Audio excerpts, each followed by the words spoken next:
Namaste. Halo.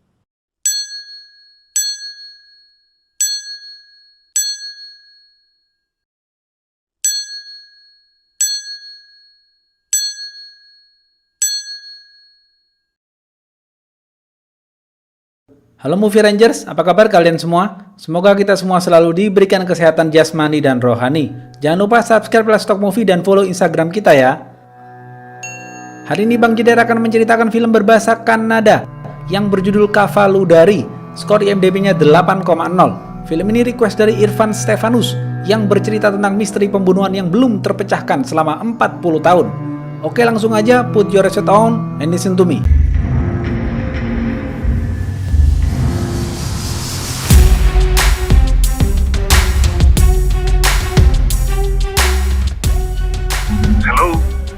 Pemeran-pemeran film ini ada Syam. Syam adalah polisi baik hati yang memiliki rasa ingin tahu yang tinggi. Kumar adalah reporter. Mutana adalah polisi yang menginvestigasi kasus pembunuhan di era tahun 1970-an. Syam adalah seorang polisi yang suka memecahkan sebuah kasus. Suatu hari telah ditemukan 3 tengkorak di pembangunan jalan di bawah jembatan. Polisi dan tim forensik datang dan melakukan olah TKP. Karena menganggap kasus ini tidak penting, kepolisian menutup kasus penemuan tengkorak ini. Syam masih penasaran terhadap kasus ini. Syam diam-diam menyelidiki kasus ini. Malam hari, Syam mendatangi TKP dan di sana ada seorang reporter bernama Kumar. Syam marah dan mengusirnya karena TKP sudah diberi polis lain. Beberapa hari kemudian, Syam bertemu dengan Kumar. Syam melihat Kumar dikeroyok dan dipatahkan jari tangannya oleh 2 orang rentenir. Syam merasa kasihan dan mereka berdua mengobrol. Kumar mengatakan, "Pak, hutangku banyak. Aku harus mencari berita yang bagus agar aku bisa mendapatkan uang. Aku tertarik dengan kasus tengkorak ini." Syam curiga dengan Kumar karena Kumar seperti menyembunyikan sesuatu. Mereka berdua akhirnya sepakat untuk saling membantu dalam kasus ini. Karena malam itu Kumar mabok berat, Kumar diantar Syam ke rumahnya. Di tengah perjalanan, Kumar sedang mabok dan mengoceh tidak jelas menghadap foto politikus yang ada di dinding. Syam tidak tahu apa maksud ocehan Kumar. Keesokan harinya, Syam pergi menemui dokter forensik. Dokter mengatakan korban berjumlah 3 orang. Dilihat dari cara tulangnya patah, ini bukan kematian biasa. Ada mobil mainan yang ditemukan bersama tulang ini. Mereka bertiga sudah dikubur 40 tahun yang lalu. Syam yakin ini adalah pembunuhan. Kumar juga menganalisa hasil forensik. Kumar terlihat jengkel dengan hasil forensik itu. Syam pergi ke kuburan tempat tulang-tulang itu dikuburkan. Syam terlihat sedih di kuburan itu. Ia terus memikirkan kasus ini. Syam pergi ke penyimpanan berkas di gudang kepolisian mengenai kasus penemuan tengkorak. Di sana Syam menemukan banyak sekali kasus penemuan tengkorak. Syam mencari kesamaan ciri-ciri korban seperti yang diungkapkan oleh dokter forensik.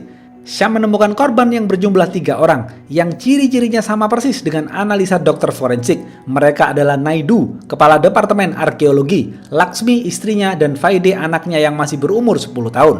Di berkas itu juga diperlihatkan foto Faide sedang bermain dengan mobil kesayangannya. Syam mempunyai feeling kuat, merekalah 3 tengkorak yang ditemukan itu. Polisi yang menyelidiki kasus Naidu dulu bernama Mutana. Syam ingin bertemu dengan Mutana, tapi Syam tidak tahu di mana keberadaan Mutana. Syam terus membaca berkas hasil investigasi Mutana tentang kasus Naidu. Syam mempelajari keterangan para saksi. 1. 25 Februari 1977 ditemukan mayat bernama Suresh di kantor arkeolog. Suresh ditikam dengan pisau hingga tewas. Suresh adalah pemegang kunci brankas ruang penyimpanan. Suresh yang bertanggung jawab penuh atas barang-barang berharga yang sudah ditemukan. 2. Ganapati.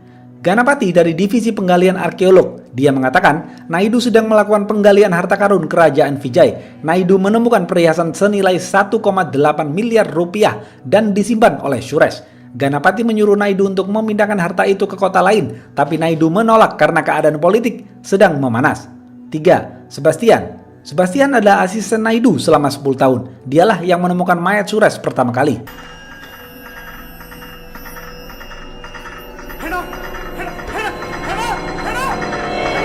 Sebastian dan semua pegawai disuruh pulang lebih awal malam itu oleh Naidu karena akan ada demo buruh besar-besaran. 4. Mobil milik Naidu ditemukan di lahan kosong dekat pohon di desa terpencil di Kunigal. Tapi tidak ditemukan jejak Naidu dan keluarganya di mobil itu. Pisau yang digunakan untuk membunuh Suresh ada di mobil itu. Sejak malam itu, Naidu menghilang. 5. Cikama. Koki yang sudah 5 tahun bekerja di rumah Naidu. Cikama mengatakan setiap pagi jam 6, Naidu selalu minum kopi, tapi pagi itu Naidu tidak keluar dari kamarnya. Chikama lalu memanggil Bablu.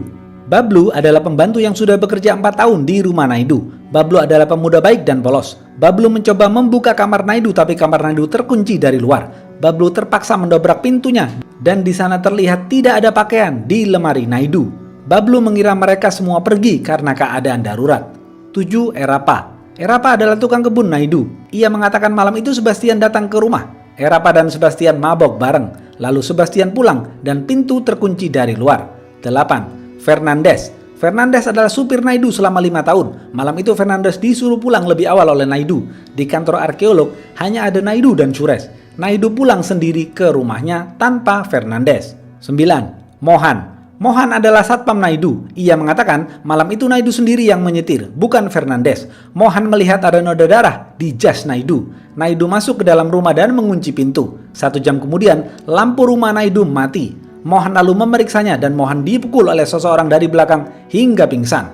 Jas yang ada noda darah dan mobil terbakar di dekat pohon menjadi bukti dalam kasus ini. Syam berasumsi Naidu dan istrinya terlibat dalam pembunuhan Sures. Tapi siapa yang membunuh Naidu setelah itu? Siapa yang mengkhianati Naidu? Pelakunya pasti orang dekat Naidu. Lalu, siapa di antara mereka yang berbohong? Tanggal 27 Mei 1985 telah ditemukan bukti baru. Kasus ini dibuka lagi oleh Mutana, tapi Mutana tiba-tiba menghilang. Syam harus segera bertemu dengan Mutana. Besok pagi, Syam mendapatkan kabar gembira dari Kumar. Kumar berhasil menemukan alamat Mutana. Syam langsung menuju rumah Mutana. Mereka berdua mengobrol. Mutana mengatakan, saat itu negara sedang kacau balau, terjadi kerusuhan di mana-mana. Saat kita sudah melihat tersangka, kita hanya melihat kesalahan dalam dirinya. Aku juga tadinya mengira Naidu membunuh Sures, tapi ternyata tidak. Naidu tidak bersalah. Orang yang membunuh Sures, dia juga membunuh Naidu. Syam bertanya lagi, Pak, bukti baru apa lagi yang Bapak temukan yang membuat Bapak akhirnya membuka lagi kasus ini? Mutana menjawab, pada tanggal 27 Mei 1985, aku menggeledah rumah Naidu. Aku menemukan surat bernoda darah. Aku tidak tahu itu tulisan tangan siapa. Setelah 8 tahun Naidu menghilang, aku menemukan tulisan yang sama persis di kasus lain. Ternyata itu adalah tulisan dokter. Artinya, noda darah di jas Naidu malam itu bukan karena Naidu habis membunuh Sures, tapi Naidu sudah menyelamatkan nyawa orang di jalan. Naidu membawa orang itu ke rumah sakit dan membantu administrasinya. Istri dan anaknya dibunuh di rumahnya. Malamnya, Naidu pulang dengan jas berdarah dan dilihat satpam. Naidu cepat-cepat ganti baju dan menjatuhkan surat itu di dalam kamarnya. Setelah itu, Naidu dibunuh. Penyelidikanku terhenti di sana. Aku tidak mempunyai petunjuk lagi. Kasus ini sudah berumur 40 tahun. Mungkin saja pelakunya sudah mati atau masih hidup. Aku tidak tahu siapa pelakunya. Tanggal 27 Mei, saat aku menemukan bukti baru surat itu, aku harusnya menjemput istri dan anakku yang sedang nonton bioskop. Tetapi tidak kulakukan. Aku justru menemui dokter untuk menelusuri hal ini. Istri dan anakku pulang sendirian dan mengalami kecelakaan hingga tewas. Karena obsesiku terhadap kasus ini, aku kehilangan keluargaku. Sejak itu, aku berhenti menjadi polisi. Syam pergi ke rumah Kumar, tapi Kumar menghilang karena menghindari rentenir. Syam bertemu dengan anaknya Kumar. Anaknya Kumar mengatakan, ayah menemui Maduri karena ayah merasa Maduri ada hubungannya dengan kasus Naidu. Syam bertemu dengan Maduri di rumah Maduri. Syam tidak sengaja melihat foto Maduri memakai kalung perhiasan dari harta karun kerajaan Vijay. Maduri mengatakan, 2 hari yang lalu Kumar menghubungiku dan ingin mewawancaraiku, tapi aku belum memberinya waktu. Malam harinya, Kumar menelpon petinggi stasiun televisi. Kumar memberitahu berita tentang kematian Maduri. Petinggi itu senang dan langsung memberitakan kematian Maduri. Berita ini langsung menghebohkan masyarakat. Syam mendengar ini kaget karena malam itu Syam dari rumah Maduri. Setelah itu, 2 orang rentenir mengejar Kumar dan memukulinya. Kumar dirawat di rumah sakit dan belum sadarkan diri. Syam terus menyelidiki kasus ini. Syam melihat berkas kasus Naidu, ada foto kalung perhiasan harta karun yang dipakai Maduri. Berarti ada hubungannya antara kasus Naidu dan Maduri. Syam langsung menyusul Mutana dan menyelinap masuk ke rumah Maduri.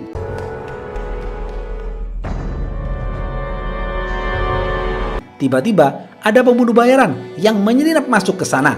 Pembunuh bayaran itu kabur menggunakan mobil. Syam dan Mutana langsung melakukan pengejaran.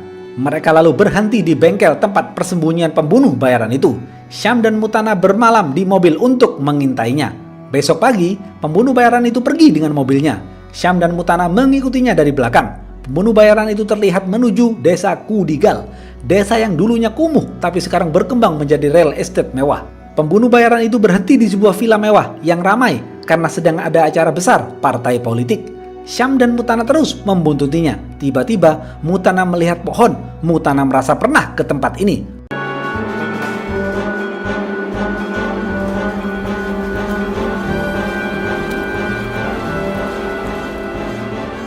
Mutana baru ingat, disitulah dia menemukan mobil Naidu beserta pisau yang terbakar. Artinya kasus Maduri, Naidu, dan tempat ini saling berhubungan. Mutana bertanya kepada salah satu pelayan di villa itu, "Ini villa milik siapa?" Pelayan itu menjawab, "Ini milik Mailur Srinivas. Dia adalah Perdana Menteri yang baru." Jeder! Kumar sudah sadarkan diri di rumah sakit. Syam menjenguknya dan meminta Kumar menceritakan tentang hubungan Maduri dengan kasus Naidu. Kumar mengatakan, "Aku mendapatkan info dari temanku. Mailur Srinivas menghadiahkan Maduri kalung perhiasan harta karun dari kerajaan Vijay. Srinivas juga pindah agama dan ganti nama untuk menutupi jati diri aslinya. Tetapi Kumar tidak tahu nama asli Srinivas." Syam percaya dengan Kumar, tapi Syam merasa ada yang Kumar sembunyikan tentang kasus ini. Syam mengatakan hal ini kepada Mutana. Mereka yakin Srinivas terlibat dalam kasus Naidu. Tapi siapa Srinivas ini? Syam pergi ke rumah Srinivas 40 tahun yang lalu agar bisa menemukan petunjuk tentang siapa Srinivas dan apa hubungannya dengan Naidu. Syam menemukan barang-barang di atas plafon rumah itu berupa buku-buku dan hal-hal yang berkaitan dengan agama Kristen. Dalam kasus Naidu, ada dua orang yang beragama Kristen, Sebastian asistennya dan Fernandez supirnya. Syam menceritakan penemuan buku-buku itu kepada Mutana. Mutana langsung mendatangi acara kemenangan Mailur Srinivas dan ternyata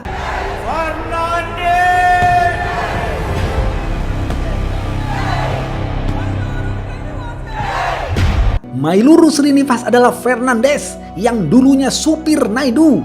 Jeder! Srinivas terlihat panik. Srinivas takut ini semua akan terbongkar. Srinivas menyuruh pembunuh bayaran untuk menangkap Mutana. Mutana langsung menelpon Syam dan mengatakan, "Srinivas adalah Fernandez. Kau harus segera melindungi Kumar. Kumar sedang dalam bahaya." Syam langsung membawa Kumar ke tempat yang aman. Pembunuh bayaran itu menangkap Mutana. Mutana lalu diikat dan disekap di sebuah gedung kosong. Srinivas datang dan berbicara langsung dengan Mutana. Mailur Srinivas alias Fernandez mulai bercerita. "Saat aku menjadi supir dulu, aku tidak sengaja mendengar Naidu dan Suresh berbicara tentang harta karun perhiasan bernilai 1,8 miliar rupiah.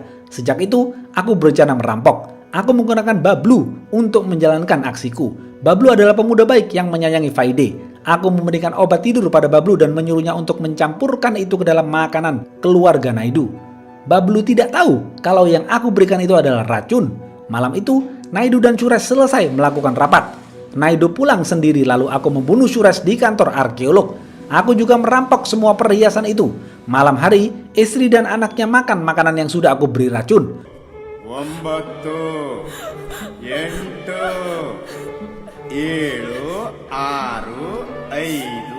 Beberapa menit kemudian, Naidu datang dengan jas penuh darah setelah menolong orang lain. Naidu juga aku racuni lewat makanan yang sama. Bablu menaruh mainan di kain pembungkus Faide, lalu memasukkan Naidu, Laksmi, dan Faide ke dalam mobil. Aku mengubur mereka di kolong jembatan dan membakar mobil itu beserta pisau yang aku gunakan membunuh Suresh di Kunigal, tempat yang aku jadikan villa sekarang. Setelah selesai membunuh mereka bertiga, Bablu menangis dan menyesal. Aku ingin membunuh Bablu saat itu juga, tapi aku membiarkannya pergi. Bablu dan aku kemudian berpisah. Dia ingin menjadi reporter. Barulah di sini terungkap, ternyata Kumar adalah Bablu. Kumar selalu berusaha membuka kedokku, tapi dia selalu gagal karena secara tidak langsung dia juga membunuh Faide. Dia dihantui rasa bersalah seumur hidupnya. Setelah selesai bercerita, Srinivas memerintahkan pembunuh bayaran itu menghabisi Mutana.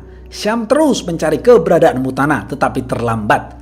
Pembunuh bayaran itu menembak dada Mutana hingga tewas.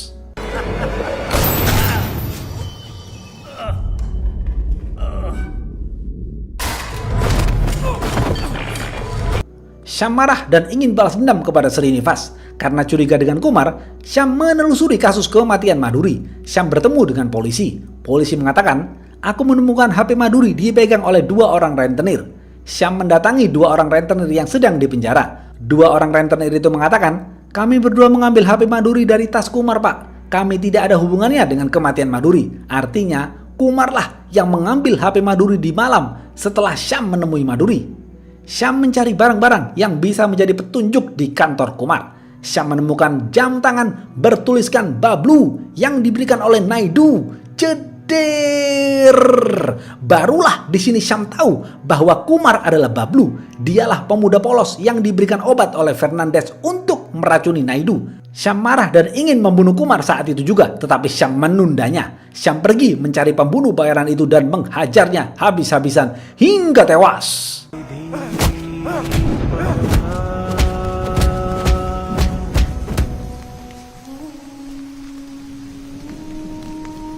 Syam pergi mencari Srinivas dan menodongkan pistol kepadanya. Syam mengatakan, "Aku ingin sekali membunuhmu, tapi tidak bisa, karena aku pasti akan masuk penjara, dan kau tetap akan menjadi Perdana Menteri."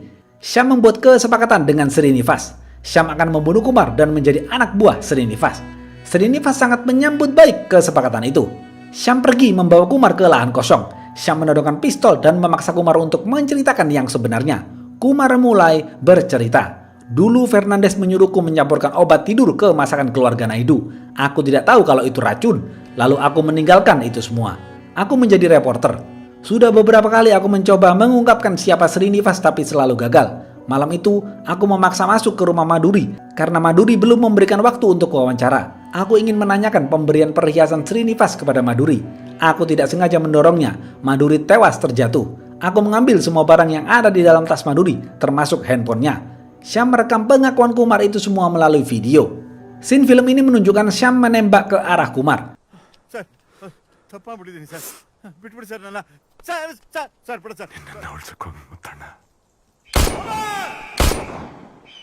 Setelah itu, Syam pergi menemui Srinivas di acara puncak kemenangannya sebagai Perdana Menteri terpilih. Saat akan melakukan pidato, Srinivas tersenyum sombong kepada Syam untuk menunjukkan betapa kuatnya dia. Beberapa menit kemudian, Srinivas minum teh yang disuguhkan oleh pelayan di acara itu. Syam terlihat berdiri di depan kerumunan. Syam ditodong pistol oleh pembunuh bayaran Srinivas dari belakang agar Syam tidak bisa berbuat apa-apa. Tiba-tiba, Srinivas melotot matanya dan Syam tersenyum bahagia. Ternyata Kumar tidak dibunuh oleh Syam. Kumar masih hidup dan menyamar menjadi pelayan yang menyuguhkan teh tadi. Kumar memberikan racun di dalam teh yang diminum Srinivas. Jeder.